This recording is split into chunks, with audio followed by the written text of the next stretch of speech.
The global balance of terror, pioneered by the United States and the Soviet Union, holds hostage all the citizens of the Earth.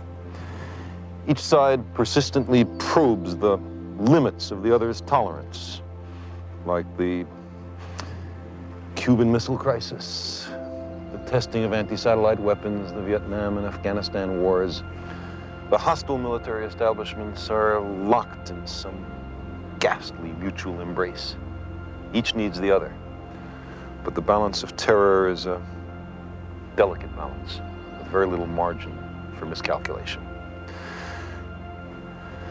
And the world impoverishes itself by spending $1 trillion a year on preparations for war, and by employing perhaps half the scientists and high technologists on the planet in military endeavors.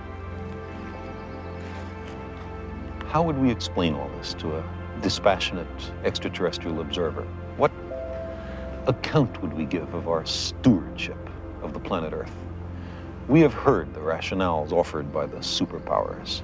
We know who speaks for the nations, but who speaks for the human species? Who speaks for Earth? From an extraterrestrial perspective, our global civilization is clearly on the edge of failure in the most important task it faces, preserving the lives and well-being of its citizens and the future habitability of the planet.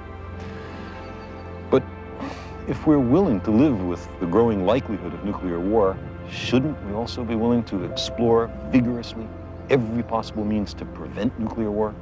Shouldn't we consider in every nation major changes in the traditional ways of doing things, a fundamental restructuring of economic, political, social, and religious institutions?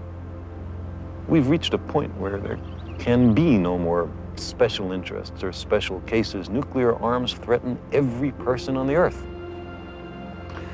Fundamental changes in society are sometimes labeled impractical or contrary to human nature, as if nuclear war were practical, or as if there were only one human nature.